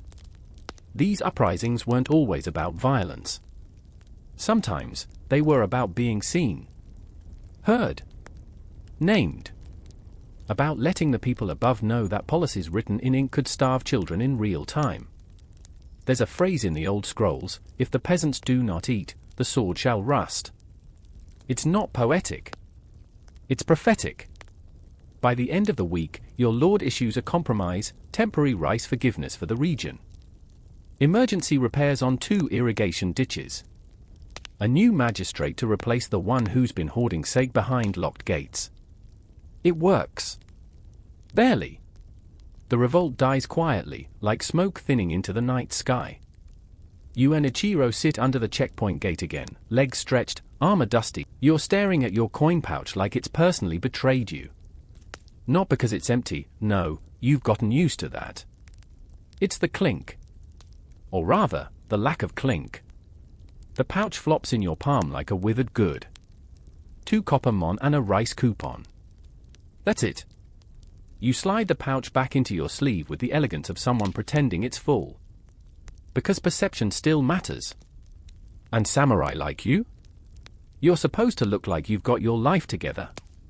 Which is deeply ironic, considering the number of lords, swordsmen, and castle clerks right now who'd pawn their family crests for a halfway decent lunch. Truth is, the image of the samurai, polished, disciplined, well-fed, is just that, an image. A flickering candle shadow of a reality that's far more threadbare. You turn down the main road, eyeing the shops you can't afford to enter. One selling lacquered ink boxes. Another has a sign boasting Kyoto silks at Edo prices. You don't even bother pretending to browse. Your robe has been patched 3 times this season already, and your sandals have teeth from where a dog chewed them while you were asleep under a shrine awning. And still, you bow to passers-by like you're the heir to a mountain. Because for samurai, poverty was never just about food. It was about shame. About failing the rigid expectations that came with your class. About owing money when you were supposed to be above that sort of thing. There's an old joke told in castle kitchens. What's the difference between a farmer and a samurai? The farmer grows rice. The samurai borrows it. Not funny when it's true. See, not all samurai were wealthy retainers with cushy stipends and decorative armor. Many were low-ranking, their income measured in koku, a unit based on how much rice it takes to feed one man for a year. Some samurai received less than 1 full koku, which wouldn't feed a particularly lazy cat, let alone a human. Historians still argue whether the koku system helped stabilize class status or just created generations of quietly starving warriors with very nice swords. You glance up at a notice board as you pass. It's a tax summons, again. Your cousin, another samurai, tried to dodge his. Sold his wakizashi to pay the penalty. Carved a replacement from bamboo just to maintain appearances. Not that anyone was fooled.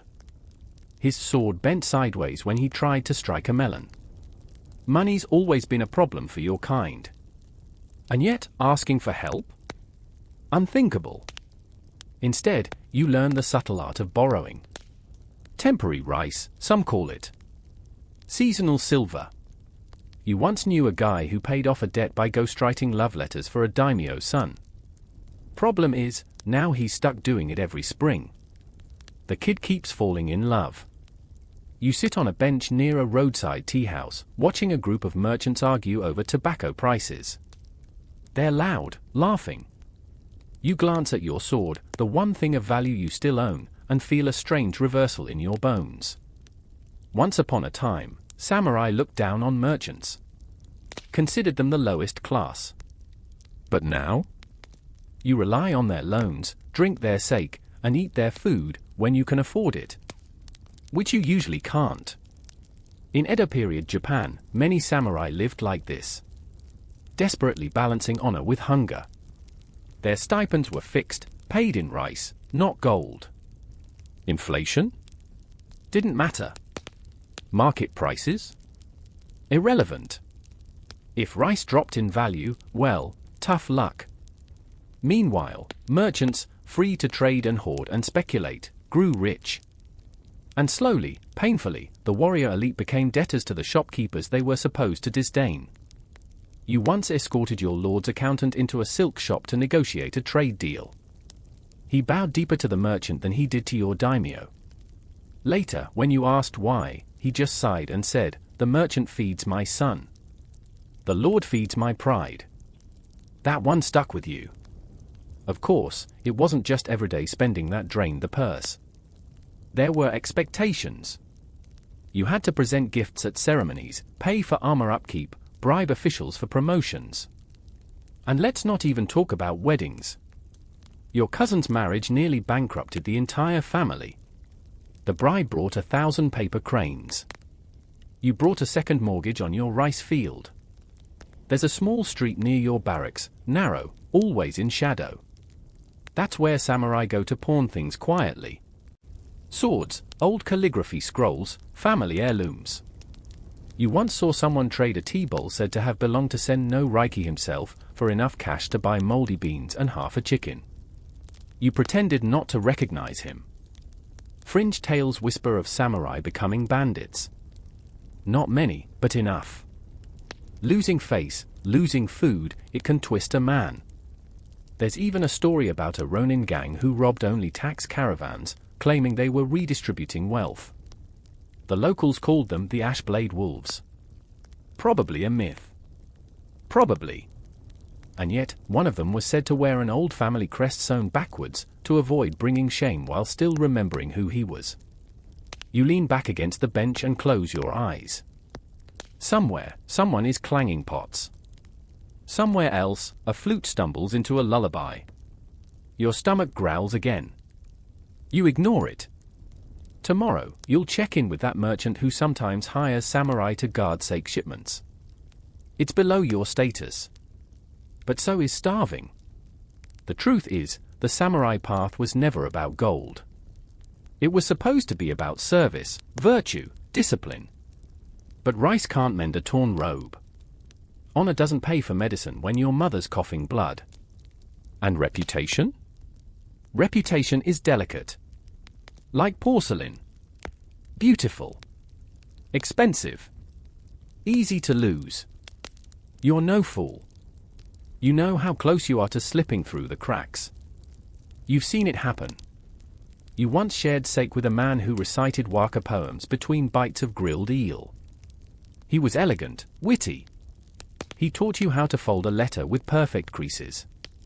Now he sweeps floors at a bathhouse. Still wears his sword, though. Of course he does. Because once you let go of the blade, you're not just losing steel. You're losing identity. Place. Name. And that, more than hunger, more than debt, that's what terrifies you most.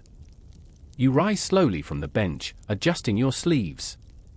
You nod to the tea server you can't afford to tip. You walk on, shoulders square, eyes forward. Because no matter how thin your coin pouch gets, the roll must go on. You wake up to the sound of temple bells echoing over the rooftops, dull and hollow, like someone tapping an empty bowl. The straw mat beneath you crackles as you shift, and your shoulders ache from sleeping wrong. Again. You rub your eyes, blink twice, and try to remember what day it is. You don't know. Which is probably a bad sign. The room around you, if you can still call it that, is a 5-mat shed tucked behind a burnt-out stable. The wind creeps in through the paper walls, whistling soft and slow. There's a chipped sake cup on the floor, a broken comb on the windowsill, and your armor? Long gone. Pawned it 2 months ago for 3 meals and a bandage. This isn't a battlefield. This is what it looks like after the battle, when the war ends, the castle closes, and no one remembers your name. You're a RN in now. Masterless. Jobless. Unwanted. And you're not alone. You step outside and stretch, shoulders popping like old floorboards. A few others mill around, ragged ex-samurai like you. One's carving a flute from a piece of driftwood. Another is patching a robe with string made from tree bark. The third is drawing imaginary swords in the dirt, whispering names of battles no one else remembers. You used to laugh at RN. Back when you had a lord, a title, a stable stipend. They were seen as dishonorable, pitiful. Loose blades without sheaths. Masterless dogs, people whispered, as if you could catch misfortune like a disease. Now you are one. And it's nothing like the stories. The myth goes that a RN is a lone wolf, drifting from town to town, solving local disputes with a flick of the sword, then vanishing into the mist. Cool, right? Romantic. But reality? Reality is begging a noodle shop for leftover broth. Hoping you don't get chased out of town by the constable. Trying to stay clean when you haven't had a hot bath in 12 days. Historically, you're living in the shadow of the 1600s, after the Great Unification Wars, when Japan's relative peace made full-time warrior jobs, how do we put this, less available. With fewer battles to fight, thousands of samurai were suddenly obsolete. Historians still argue whether the Tokugawa peace was a blessing or a slow suffocation for the warrior class. You lean toward suffocation. Because the shogunate didn't exactly set up a job placement office for unemployed swordsmen. No retraining. No career fairs. Just silence. And when a daimyo was removed, whether for scandal, disloyalty, or dying without heirs, his entire retinue could be dismissed. Just like that. One morning you're standing watch at the gate, the next, you're folding your armor into a rice sack and wondering if it'll fetch a better price than your lacquered lunchbox. You used to think you were ready for anything. Sword training teaches you resilience, right? But nothing trains you for the slow erosion of purpose. Nothing prepares you for being invisible. That's the cruelest part. It's not that people hate you. It's that they look through you. You become scenery. Background. Another figure crouched by the riverbank, washing the same rice 3 times to stretch the flavor. Sometimes, a merchant's child will point and ask, "Papa, was he a samurai?" And the father will whisper, "Don't look. He's just RN. Just. One word. So sharp, it cuts more than your wakizashi ever could. Still, you try to keep your routines. You practice your forms each morning with a wooden stick. You bow to the shrine at dusk. You keep your speech formal, your hair tidy.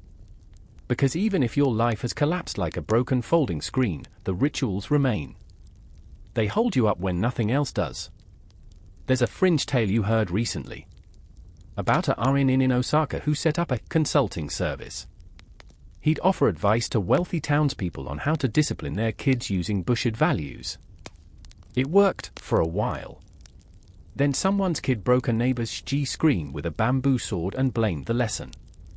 The RN disappeared the next week. Probably moved on. Or moved underground. Because that's where many fall from grace samurai end up, the shadows of society. Some become bodyguards for tea traders. Others join traveling theater troupes, pretending to be warriors on stage because they can't be them in life. A few, too many, just vanish. Drink themselves into silence. Or worse. You once met a RNN who worked at a crematorium. Said it was peaceful. Said it helped him let go of the weight. You weren't sure what he meant until later when you saw his sword embedded in a pine tree above the ashes. Some samurai tried to climb back into relevance. Petitioned new lords. Wrote long, ornate letters begging for positions. You did too. Once. You waited 3 days at the castle gate, rain soaking through your travel robes, hoping someone would even take the scroll. No one did. The truth is, loyalty doesn't pay rent. Skill doesn't buy food. And honor? Honor's only useful when people agree to recognize it. One night, by the river, a boy asks if your sword is magic. You tell him yes. You say it can slice through fog. He claps, delighted. His mother tugs him away. You smile anyway. It's the first smile in days. You remember the old code of Bushido: rectitude, courage, compassion, respect, honesty, honor, loyalty. You remember reciting it with pride. Now, you recite it like a lullaby. Softly. For yourself. To hold the pieces together. You're not dangerous. Not anymore. You're tired. But under the weariness, under the hunger and the silence, you're still here. Breathing. Observing. Listening to the wind hum through broken reed fences. Watching the clouds slide like slow ships across the moon. There's a quiet power in survival. In still being here when history forgot you. Because maybe being a samurai was never about the title. Maybe it was about how you fall, and what you carry in your heart when you stand back up. Even if no one sees it. Even if no one bows. Even if you sleep in a shed and your sword is gone. You're still a blade. Just waiting. You're not supposed to be here. Not in this alley, not in this outfit, and definitely not with a dagger tucked into your sleeve that doesn't belong to you. Your wooden sandals make almost no sound against the damp stone, but still, your pulse thrums like a temple drum. You're not sure if it's fear or adrenaline, or both. Probably both. They said to come at dusk. They said someone would meet you by the red lantern. They didn't say what would happen if you asked too many questions. And you? You stopped asking questions a long time ago. You blend into the shadows, your robes worn and nondescript. No family crest. No sword. Just the quiet air of someone who used to be someone, and now operates under a different set of rules. You are, as they say, samurai in the shadows. This, too, is part of the samurai's forgotten story. Because when the wars dried up, and the stipend stopped, and society turned a blind eye, not everyone quietly faded away. Some of you got creative. Some of you got desperate. And some of you, well, some of you started breaking rules that used to be sacred. The term samurai may call up images of duty and discipline, but scroll past the propaganda and you'll find a very different kind of warrior. One who has shed the golden armor for grey disguises. One who still bows, but only if there's coin involved. You hear a whisper behind you. 2 taps on wood. That's the signal. You turn, slow, like you've done this before. Because you have. You weren't always like this. Once, you protected rice caravans. Then merchants. Then, without blinking, you flipped to intercepting caravans instead, just lightly. No blood. Just borrowed goods. A survival tax, you tell yourself. You're not the only one. Historians still debate whether organized underground samurai crime rings existed, or whether they were just loosely affiliated rogue agents. But what's undeniable is that some RNN and disillusioned warriors turned their training toward less than noble ends. Some became enforcers for gambling houses or sake dens. Others offered protection services in exchange for monthly payments, basically, early yakuza. The lines blurred between honor and extortion. You told yourself it was justice. That the merchants had grown fat while your brothers starved. Justice has a strange flavor when it's served cold and with interest. You duck into a curtained room lit only by a single oil lamp. The man inside doesn't greet you. He slides a scroll across the table. You scan it quickly, names, times, locations. Your job: observe. Report. Maybe intervene. In another life, this might have been called espionage. Now, it's just freelance intelligence. The Tokugawa period wasn't as peaceful as it pretended. Beneath the surface, power shifted constantly. Lords plotting in whispers. Factions forming under folding fans. And in the cracks between them, men like you. You weren't the only spies in town, either. Ninja, sure, but also ex-samurai like you who knew castle layouts, court politics, the exact distance from a garden pond to the main audience chamber. You once spent 3 weeks pretending to be a stonecutter just to watch who visited the western gate of a daimyo's estate. Was it noble? Maybe not. But it kept you fed. And sometimes, the people you spied on were worse than the ones who hired you. There's an odd fringe tale about a group of former samurai who ran a secret society out of a bathhouse in Nagasaki. Officially, it was a philosophy club. Unofficially? They were trafficking maps, trading intercepted letters, even smuggling Dutch books behind shogunate censorship. They called themselves the Silent Lotus. Supposedly, they wore white sashes woven with coded poems. Supposedly. You've never seen one. But you've heard whispers. Because the underworld has its own code. Not as polished as Bushido, but still strict. You show up on time. You don't talk to officials. You never draw unless you're ready to finish it. And always, you remember who you used to be. That's the hardest part, really. Not the cold or the hunger or the guilt. It's the memory. You once stood in full armor on New Year's Day, sword gleaming, cherry blossoms drifting through the castle air like snow. Your mother wept. Your younger brother knelt so low his forehead touched the tatami. You swore to protect your house. Now? You steal information. You break into warehouses. You report to men who never trained with a sword in their lives. But there are victories, small and strange.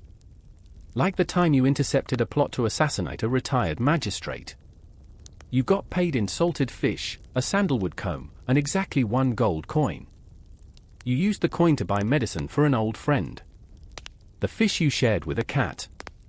The comb? You still have it. No idea why. Sometimes you think about leaving. About giving it all up and walking into the mountains. Starting over as a monk or a woodcutter. But then a new name appears. A new job. A new envelope slipped under the sake jug at your regular inn. And you're back. Because for samurai like you, the shadows are the last place where your skills still matter. Where your hands still have purpose. Where the silence feels more familiar than the temple bells ever did. And maybe that's all right. Not every warrior dies in battle. Some adapt. Some vanish. Some become legends in the places no one looks. You step back into the alley, night folding around you like a cloak. You slide the scroll into your robe. You nod once to the red lantern, now flickering low. And then you disappear. Like smoke. Like memory. Like a samurai who stopped asking permission a long time ago. The ship doesn't look real. You squint from the shoreline, your feet half sunk in wet sand, the morning mist curling around your ankles. But the thing anchored just offshore, black, towering, belching smoke like a sick volcano, doesn't belong here. It hisses and moans like it's alive. It has no sails, no bamboo rigging. Just metal. Floating metal. You grip the hilt of your sword. Useless gesture, really. Because you can feel it, deep in your chest. This isn't just a ship. It's the beginning of the end. Welcome to the day the future shows up uninvited, on steam-powered legs, wearing polished boots, carrying rifles that can shoot through 5 bodies without breaking stride. It's the mid-1800s, and Commodore Perry's black ships have just arrived from the United States. You're standing in the exact moment Japan's isolation cracks like an overcooked rice cracker. And whether you like it or not, your samurai world is about to get flipped like a tatami mat in a flood. You, dear listener, are obsolete. You just don't fully realize it yet. Let's rewind a little. For over 2 centuries, the Tokugawa shogunate kept Japan pretty tightly sealed. Foreigners? Limited. Trade? Minimal. Firearms? Technically allowed, but frowned upon by traditionalists like you. After all, what's the glory in pulling a trigger from 50 paces when you can prove you're on a one-on-one? But the world didn't wait politely outside Japan's gates. While you were practicing sword forms and sipping ceremonial tea, the rest of the globe was industrializing. Trains. Telegraphs. Cannons that could shell a fortress from miles away. You're still using horses. They're using ironclads. And when those Western ships arrived with smoke, steel, and diplomacy laced with implied cannonballs, something deep inside the samurai class began to unravel. Historians still argue whether the shogunate could have adapted gradually, whether Japan had to be forced open or might have modernized on its own. But one thing's clear, the moment foreign influence crept in, the samurai way of life started to look quaint. Suddenly, everything you know is upside down. The shogun is making deals with outsiders. Daimyo are studying Dutch science. And young samurai, bright, ambitious ones, are cutting off their top knots to study in Europe. Just imagine. A samurai without the chonmage? That's like a monk who drinks sake or a cat who likes water. But they're doing it. They're studying languages, foreign tactics, even, brace yourself, naval engineering. You see a guy who used to train next to you now wearing Western pants. Pants. With pockets. You don't know whether to cry or ask if he can fit a rice ball in there. Meanwhile, your sword? It looks beautiful on the wall. But that's all it does. Because in battle, the new weapons win. The new rifles don't care how fast your draw is. A single volley from a Western-trained platoon can erase 100 years of swordsmanship in 5 seconds. Still, some samurai try to resist. They form factions, rebel groups, secret militias clinging to the old ways. But they're outgunned. Literally. You remember one friend, Kenta, who charged a rifle line with nothing but a katana and a headband that read death before Dishina. He got 2 steps past the ridge. Just 2. There's a fringe rumor that some samurai tried to build wooden tanks. Wooden tanks. Reinforced carts with armor plates bolted on and flag bearers inside. They caught fire the first time they were hit with live rounds. The worst part isn't the violence. It's the rebranding. Suddenly, everyone wants to be modern. Bushido is being printed in textbooks by people who never wore a sword. Samurai are being honored in parades, like retired mascots. There's even talk of a conscription army, where farmers and shopkeepers are given guns and uniforms. You fought for 20 years to earn your blade, and now they're handing out rifles like rice coupons? You start to feel like a statue in your own story. And it's not just military. Social status begins to shift too. Merchants, once beneath you, are getting rich from foreign trade. Towns swell into cities. Streets get gas lamps. Tea is served with sugar. And the next generation? They don't want to study swordplay. They want to study calculus. One morning, you walk past a schoolhouse and hear a boy reciting E = mc squared. You have no idea what that means. You keep walking. Because the truth is, your greatest enemy isn't a rival clan or a rogue blade. It's irrelevance.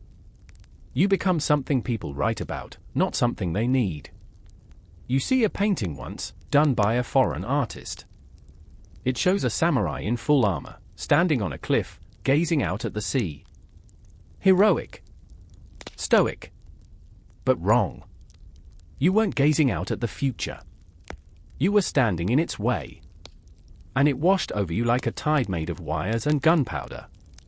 The Meiji restoration looms now, just a few years off.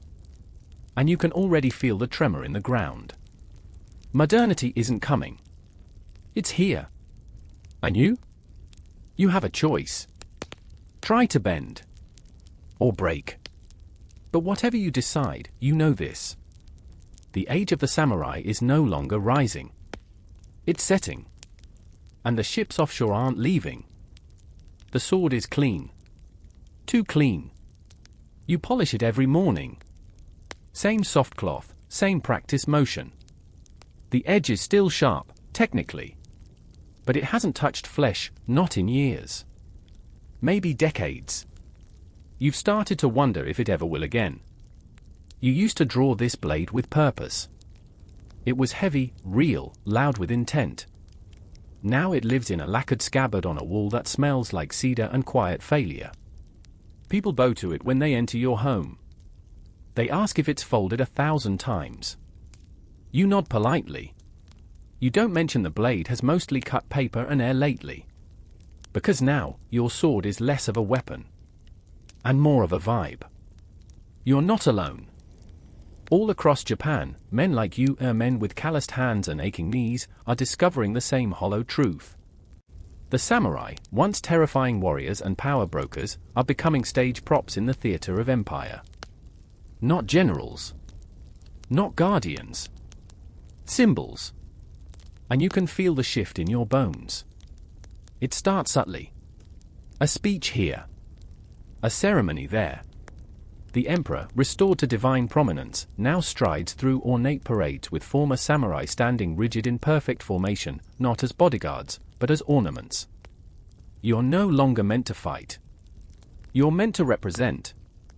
Historians still debate whether this symbolic transformation was a soft landing or a slow erasure. Some argue it was a peaceful compromise, preserving dignity while phasing out danger. Others call it performative exile, dressing the corpse of the samurai tradition in gold robes and parading it through a future it no longer fits. Either way, it's happening.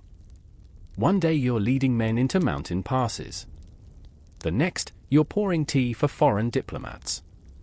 You wear the formal kimono. You sit with your spine so straight it hurts.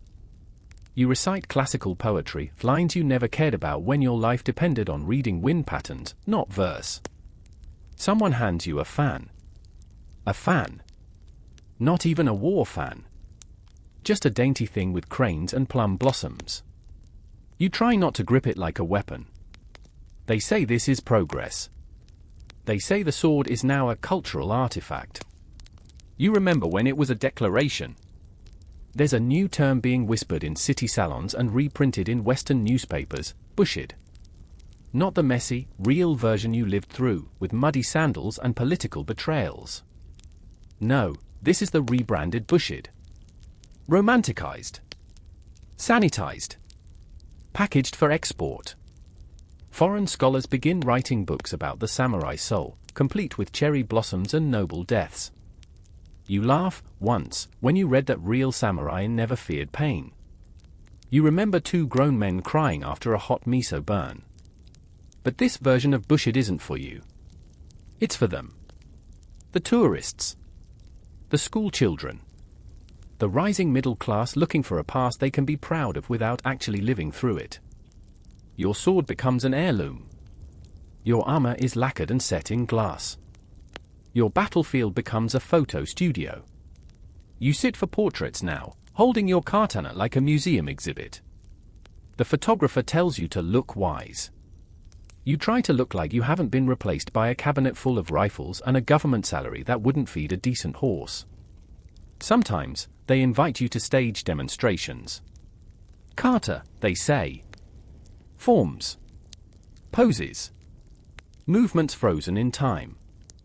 The crowd claps politely. Someone offers you a rice cake and calls you sensei. You smile. You bow. You miss the chaos of real fights, where the blade buzzed with heat and the air smelled like sweat and risk. There's a fringe story about an elderly samurai who refused to stop carrying his deish pair in public, even after the laws changed. Supposedly, he refused to sheath them at a theater, got arrested, and politely lectured the officer on blade etiquette while in custody. The charge was disturbing the peace. He was released with a warning and a small round of applause from local nobles. No one knows if it's true, but you want it to be. Because as the empire grows, and the rail lines stretch across Japan like iron veins, there's less space for men like you. Less need for swords. More need for diplomats, translators, accountants. You attend an official banquet once. Across the table, a man from France wears more medals than clothes. He asks if your sword has ever tasted blood. You pause. Smile. Lie. No, you say. It was always too busy honoring peace. He nods like that's poetic. You nod like it doesn't hurt. The Meiji government now encourages civilization and enlightenment. Samurai status is abolished. You're told that now, everyone is equal. That your blade is part of history, not the present. You don't argue. But you keep the blade sharp anyway. You oil it. Whisper to it. Maybe one day it will be needed again. Maybe not. But it still feels good in your hand. Like a memory that knows how to breathe. The children in your neighborhood ask if you were really a samurai. You don't know how to answer. If you say yes, they expect a story. If you say no, you're erasing the only part of you that ever felt true. So you smile. You show them the blade. You let them touch the scabbard, gently. You don't talk about the man who once held it at the edge of everything. You just let the symbol shine. And in the silence between questions, you wonder. Is it better to be remembered as a symbol than forgotten as a man? You can hear the drums long before you see the men. Not war drums, not quite. These are slower. Ritualistic. Thump. Pause. Thump. Pause. They echo off the hills like an old heartbeat trying to remember how to fight. You step through tall grass, sword at your side, not out of regulation anymore, just habit. In the distance, a line of banners flutters against a slate-grey sky. They don't carry the emperor's crest. Or the new conscript army's insignia. These are the old clan flags. And the men beneath them? They are not reenactors. They're rebels. It's 1877. The samurai are supposed to be gone. Disbanded. Their stipends revoked. Their privileges erased by the Meiji government's clean, ambitious hand. You, like most of your kind, were expected to fade gently into clerical work, or farming, or some polite corner of civilian life where you could quietly wait to die. But not everyone got that memo. Enter Seg Takamori. You might remember him. Sturdy guy, big forehead, eyes like a weathered lion. Once a hero of the Meiji Restoration. One of the samurai who helped overthrow the shogunate. He believed in progress once. Helped build the new Japan. Then the new Japan turned on the people who bled for it. And Seg? He didn't fade.